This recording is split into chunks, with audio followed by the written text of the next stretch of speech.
Session. Are we starting?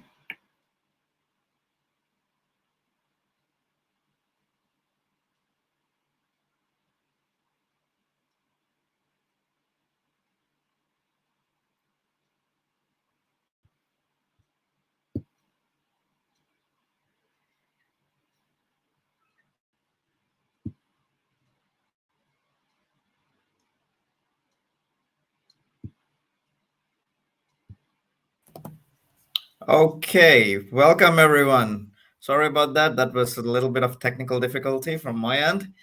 Um, the next session, or this session, is a panel discussion on the best YP practices that you need to know, moderated by Vamsi Krishna, the chair of the IEEE YP Hyderabad section. Vamsi, the stage is yours. Thanks, Ashin. Good morning, good afternoon, good evening to everyone joining in. So before I start off, I just want to set my timer. So can I have the speaker slides? Thank you. Thank you for welcoming me to be a part of this fantastic panel. Asides the fantastic YP chairs who has been agreed to do this panel, I don't think these people there will be better people than these three on my panel today who will be able to answer your questions. They come with a lot of experience and all. Can you go to the first slide? Dr. Akhila, YP chair of Sri Lanka section. Thank you, Dr. Akhila, for joining us. And I know you are a faculty at for mechatronics and technology at Faculty of Technology for at University of Jayawardhanepura. And I don't want to get much into it, so thank you so much for joining in. Can Thank you, Professor Christian. Congratulations, on being the founding chair of YP Philippines section. Thank you for joining us today. It's so good to have you here. And my dear friend, Associate Professor Sabarinath Pillai. Fantastic. We've been catching up over the years, and thank you for agreeing to be at this panel. I'm sure all three of you today are going to do fantastic, and your expertise and your area of experiences in handling YPs as well as students returning to YPs is going to be a big value add to all of you. So with that said, maybe we'll quickly start ahead with the question. So I'll request each one of you to make opening remarks. And I would start with Dr. Akhila. Thank you, Vamsi, and thank you for the Sparkle Summit for this opportunity to share our experiences. As Vamsi said, this will be a good session, and we will be sharing whatever the experience we had throughout these years, and hopefully all of you can get something out of the discussion. Thank you. Thank you, Dr. Akhila. Now I would request Professor Christian to Yes. make his opening statements. Yeah, thank you so much, Vamsi. It's nice to meet all of you here, from the organizers to our participants. And yeah, I'm so excited to also share, although Young Professional Philippines is a bit young, it's just 3 years old, but I'm very much willing, to share whatever I have, for all the attendees today. So yeah, so looking forward to a good discussion today. Thank you so much, Christian. Professor Sabrinath. Yeah, thank you so much. Good morning, good afternoon, good evening, ladies and gentlemen. Very excited to be part of this panel. So let us dive straight into the questions and not lose much of time. Okay, thanks. That's like setting up me the timer so that I don't waste much of my time. And with that said, okay, my first shooter is for Professor Christian. Professor Christian, I know you are the youngest YP chair here. I think I was the youngest chair, but yeah, it looks like you are the youngest YP chair and all. So my question is, how did you ensure the effective communication is going to your members, the YP members in your affinity group especially, and how did it all start with Philippines YP affinity group? Yeah, that's a very interesting question, Vamsi. Actually, just to share with you how we started, I joined YP back in 2016. So I was already, I actually used to be a student leader in my university from my alma mater. And I really was looking, to volunteering in a nonprofit organization. Although I've known IEEE ever since, But the IEEE is not that established yet in the Philippines. Although we already have the Philippines section, but YP was still not around during the time that I entered. And so if you are really a leader, you would initiate to look for a volunteering opportunity. That's why I coordinated with the Philippines section chair that time. And then we discussed everything, we planned everything for the formation of the YP. And yeah, I coordinated with the we have a lot of YP members in the Philippines already, but the affinity group is not established yet that time. So I gathered all of them with the help of the chair that time, Dr. Jennifer De La Cruz, which is now the current chair of the Student Activities Committee of Region 10. So she helped me coordinate with the members. So I gathered all the members. So we sent email invitation with them, to gather, and then we met in a specific location. Then we strategized, and finally in February 26, 2018, I still remember, that's the official date of the formation of IEEE Philippines Young Professionals. Yeah. Fantastic. I'm glad the way you remember the date. Yes. So that's something really interesting, and that's a trendsetter, especially when you are leading it from the front. Thank you so much, Professor Christian.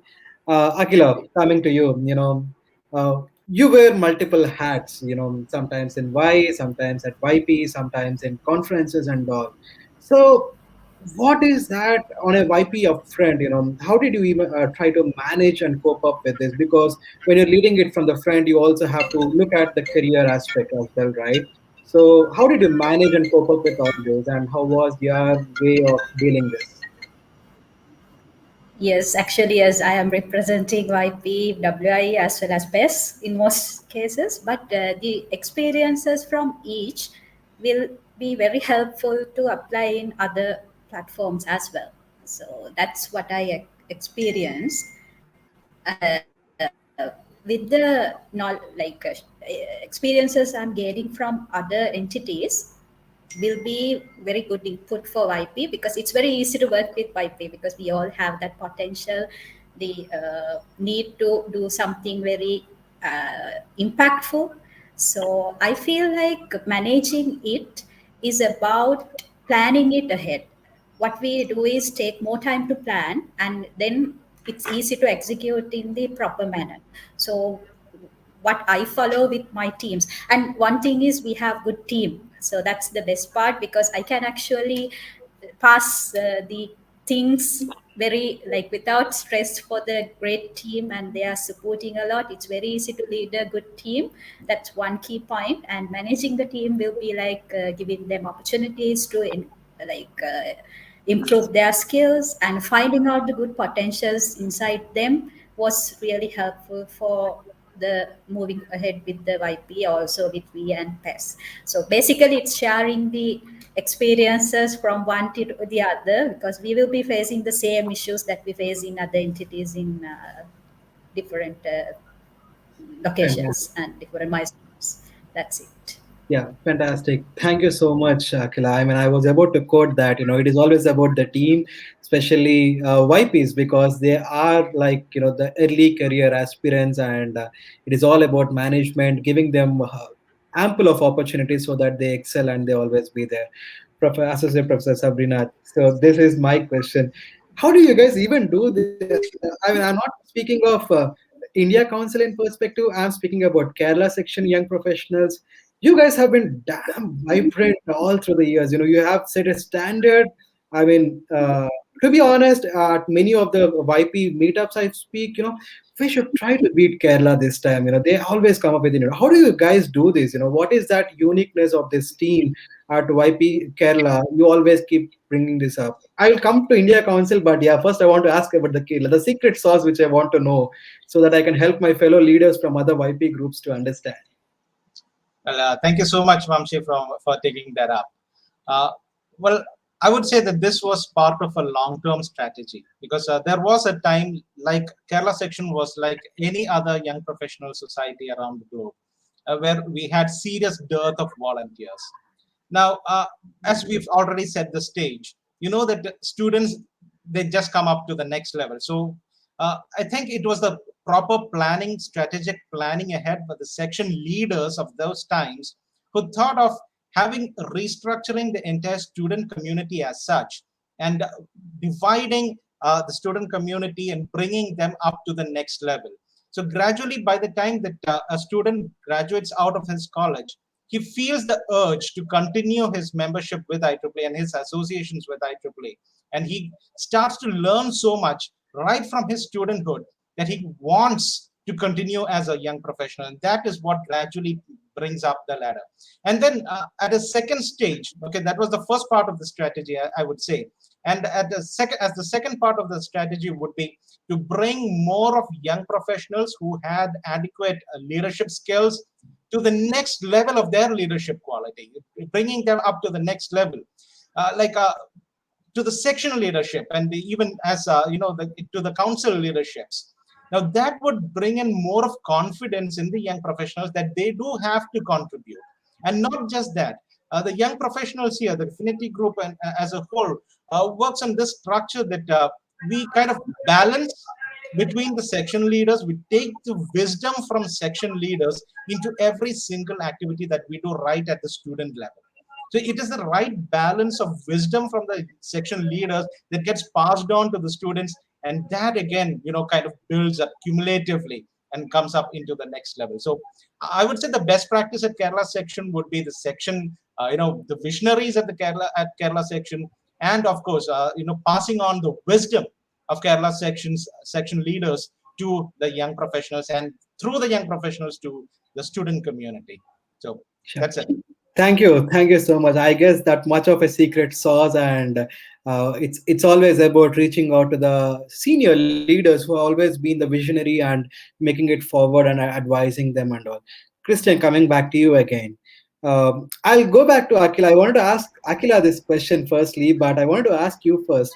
So you picked up this role. You took that initiative of starting a young professional affinity group in Philippines, right? How did you Mhm. plan your events? What was your focus areas? Okay. My focus area that time, since it's, as I said, it's a new affinity group in the Philippines, I planned it together with the student branches. So in order for me to, to really conduct activities uh, pioneered by young professionals, but with the help of the student branches, because the student branches are quite established already. Since we have a few, although we only have a few, but they are very consistent in terms of activities. So I partnered all of my activities together with these student branches, and I'm really amazed with what these students can do. And I think collaboration is really the key. Yeah, especially Great. when you are starting an affinity group. And I should appreciate you for that, because you're picking up the right area where you get your members as a retention of Yes, YP. So that's yes, yes. fantastic move, Professor Christian. I really appreciate that. Akila, if I have to ask you the same question, what else, especially at CAD? Because I saw Sri Lanka doing one of the major conferences for YPs recently, and I was a part of it. I saw it virtually online. And how do you guys pull this off? What is your secret sauce in doing this? Yeah, actually, when as I said earlier, also the planning time is the time taken mostly for these wonderful activities, as well as we try to make it more impactful in long run. That's the key thing that we are following. It's not just one event we are planning for a day. Always, it's like a project that has connections to each. And also we look at the student branches and other IEEE entities for their activities to make sure that we will not repeat the same, to give more things to the community. And when it comes to that, and with all the comments coming from the YP community, that is something that I should appreciate as well, because we actually like to address what the community wants in a way, as well as what will impact in for the larger audience. And that's the way of having a good plan. It's also, as I said, the once I plan something with the team will contribute their maximum for it, because they have a specific target to do, and all the awareness will be given what is the ultimate objective, and this is where you should go at the end of this project. So that's how we actually make things, bigger things happen. So see Akhila, the big I picture. wanted to say thank you for one reason on behalf of all the YP leaders or all the YP members. It is that you set a context in a way that quality is more important than quantity, Yeah. even if it is taking time. Thank you so much for doing that, and I'm sure that is one of a trend-setting intuition that everybody has to follow. Even every volunteer, not just a leader or every volunteer of IEEE has to follow. It is always about the quality. Thank you so much for doing that, Professor Sabrinath. 12 affinity groups in India Council, and it's a helm of a job to manage, advise, suggest, trying to help them understand, and trying to pull off something of a large scale and all. How are you coping up with this, and given a situation like pandemic, and how did you manage all this, and how are you pulling it off? Well, speaking about the pandemic and the situation right now, I would say that that was kind of a blessing in disguise, because the kind of quality events that we could organize, getting all into place and online, was so much, because a lot of overhead that we had to organize in financing and budgeting, and of course getting this ground, the ground ready and the stage set up. We're done with all those of overheads, right? Because we have very good platforms like AirMeet or Zoom, where you can just log in and share your ideas outright. No issues of traveling and all those things. So to a certain extent, yes, the pandemic has been a blessing in disguise in introducing more of panelists and getting getting over with the boundaries of geography. So we can have we can have planning meetings, and we can directly interact with people all around India, and of course all around the world for that matter. Coming up to the second part of your question, how do I manage events across all 12 sections? Well, obviously you are the best example for that, right? You are being part of the section as a section leader. You know that we started off with a meeting with all section leaders, right? So we directly met and interacted with all section leaders of all 12 sections, and then we started off a kind of splitting the jobs, right? Delegating responsibilities among all 12 of us, and each leader contributing their own little part eventually comes in collaborative into the India Council. So as rightly said, as the set is already being staged properly, adequate planning, as Akhila says, and of course proper delegation, and everything all comes with the advice of section leaders. There is Suresh sir, there is Deepak Mathur sir to always advise us on activities. So advice from leaders, passing it down to delegating it down all the way down. So that's what gets things moving. Yes, again, I wanted to thank the leadership at India Council, and especially at the Region 10, because the setting the stage right for the young leaders to take up the volunteering roles, or the leadership roles especially. And speaking of opportunities in disguise, special appreciations to Region 10, especially when they pulled off R10 SYWL completely in a virtual mode. And the same way, the Sparkler Summit in a completely virtual mode, and making sure that we are able to help everybody and share the experiences and all. And yeah, pretty much everybody picked up this space of helping, coming up online, sharing it experiences and all. And the series of webinars that took place in the last 1.5 years to now, I don't think we would have done this in a physical year, right? I hope everybody of you on the panel agree with me. I'm definitely sure that we wouldn't have done this many as close to. I can say Hyderabad section did 600 of such webinars in the last 1 year. So that's large number when consider it to some large sections like Kerala or Victoria or Bangladesh or other sections. So kudos to that. And yeah, now I wanted to ask this one question. Uh, did you already work on your next team? So, if Next what? did you work on your next passing on your baton to the next YP leader? If yes, what is that one quality you always look out for the next volunteer leader to come up with? Oh, okay, that's a very good question. Actually, we've planned that this year or last year. Actually, we planned already to have a new leaders. Unfortunately, the board members. So we actually met virtually because due to the pandemic, it's really difficult for us since we are young. It's very difficult for us to to turn over responsibilities. But actually, I'm already looking at a specific person to become the new leader of YP Philippines. But again, we are doing elections, so maybe next year, hopefully, we could already organize a new election. But I'm looking at a leader who has the heart of volunteering, of course, who has the availability because most of the YPs in the Philippines are employed, whether in academe or in industry. So I already know them for the past 3 years. That's why I know who is available, who has time, for YP because it's really difficult to volunteer if you don't have time. So that's the one thing that I'm looking at the leader or at the future leader of YP Philippines. Yeah. Thank you. Akhila? Yes, in our case, actually, we have the chair elect for every year. So he or she will be there in the early XCOM for 1 year. So we know how this goes, and the transferring from one chair to the other is very easy because the same experience will be shared within the XCOM for the upcoming chair as well. So that's the best practice we are having.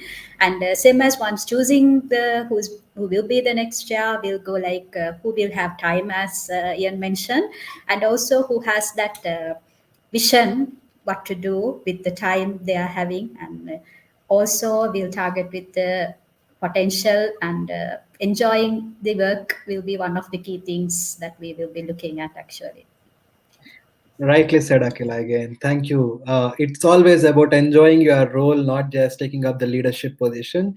It's not that, I mean, yeah, you are everything. You are the forefront of your team and always, but as long as you enjoy it, it is always welcoming.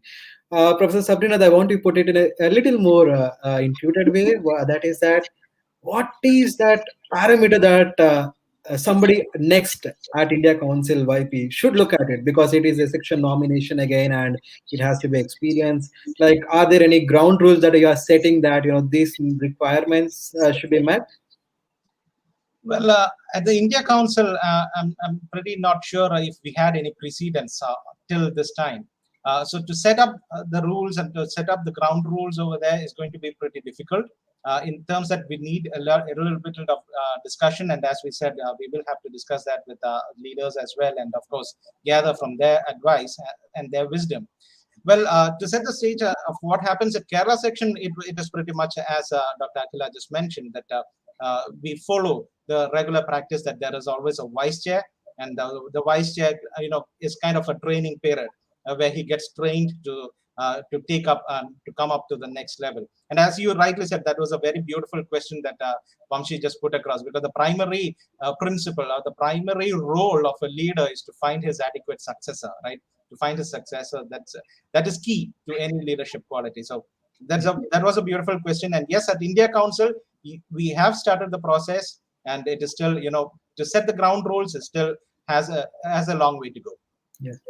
Yeah, at Hyderabad too, we pretty much do the same, but it is just that we don't tell the vice chair is the next chair, but we make sure they have a training period, and we make sure that everybody in the team has a chance to be the next chair. But those set of 5 people or 6 people in the executive committee always have the fair chance to be the next chair. So that way, we are almost coming down to our panel. We have other 7 minutes. So I have, in the meantime, may I request the MC or the organizers to ask request questions from the audience, because I have a couple of more questions to my panelists.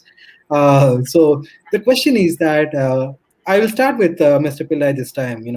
The collaborations with the various other affinity groups, or the technical societies. How does this happen usually with you in your experiences? Well, again, every, the energy of young professionals is what every leader was always looking forward to, right? And obviously, the wisdom of leaders is what every young professional look forward to. So getting focused on just one affinity group as such wouldn't suffice and wouldn't give enough of leadership roles to the kind of huge inflow of graduate student members that comes into the young professionals. So that's how we kind of tap into every society chapters as well, and kind of contribute to whatever that specific society chapter looks forward to. For example, the Power and Energy Society or the Communication Society.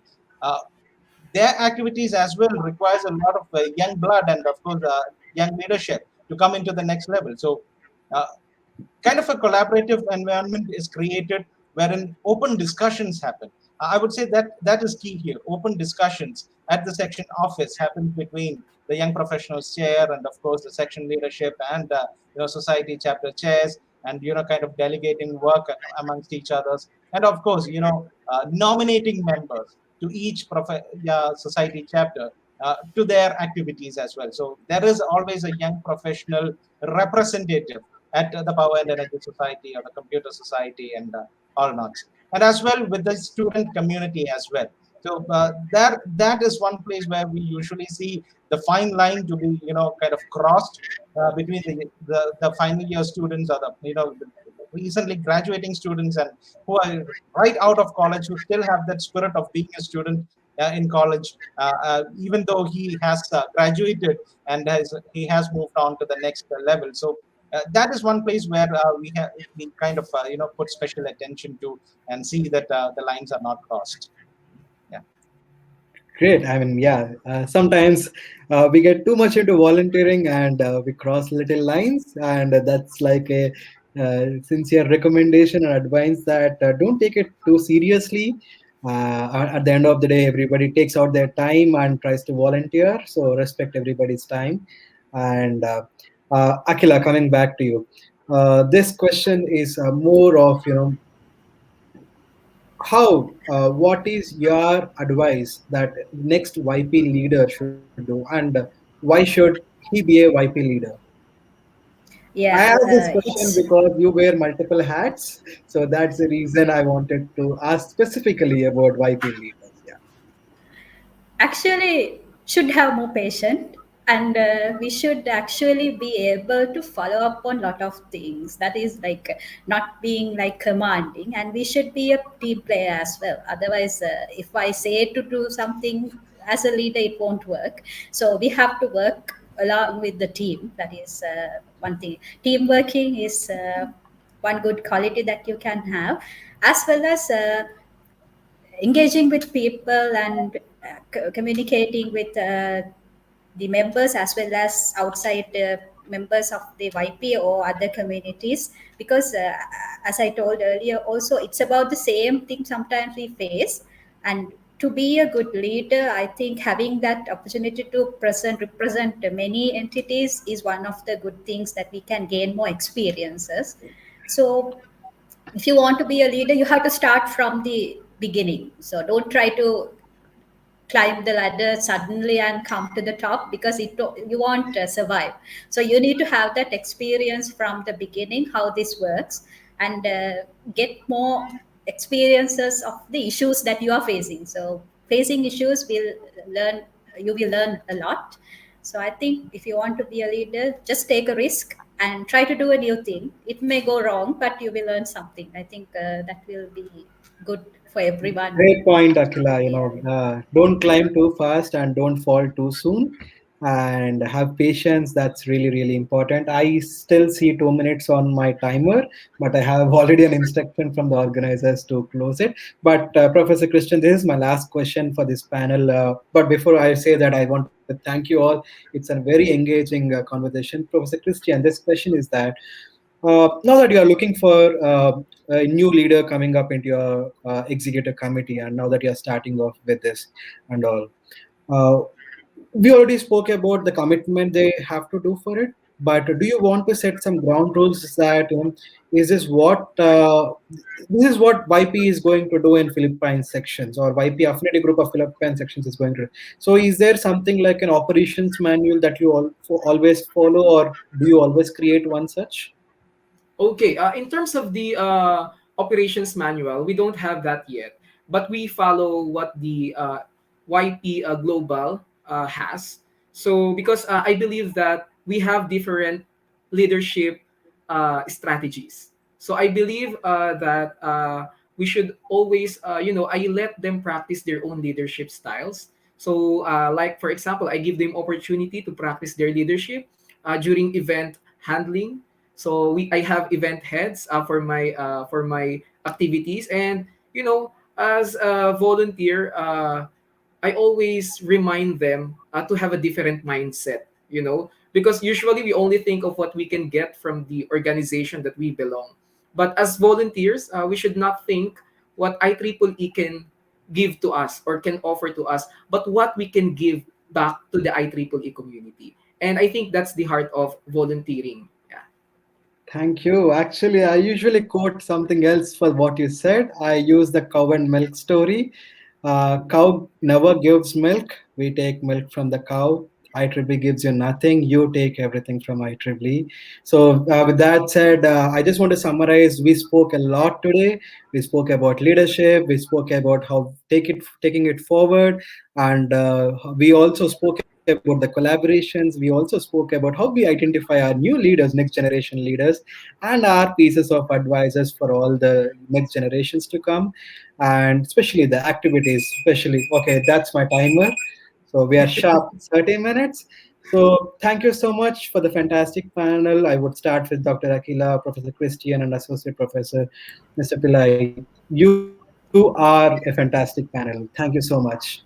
Thank you so I much. hand over. You're a wonderful moderator, Vamsi. And to all my co-panelists, Yes. thank you so much. Thank Thank you so you. much. Thank you. Thanks, Vamshi, and thanks to our panelists as well. All right. Once again, I would like to thank the moderator Vamsi and all our speakers as well, Dr. Akila, Prof. Christian, Prof. Pillai. Uh, and we would like to present you all with a small token of our appreciation for giving us your time and knowledge today. So thank you very much. And with that, I think we can close this session. Thanks again, all. I will see you, the audience, in the next session. Thank you. Thank you. Thank you. Thank you.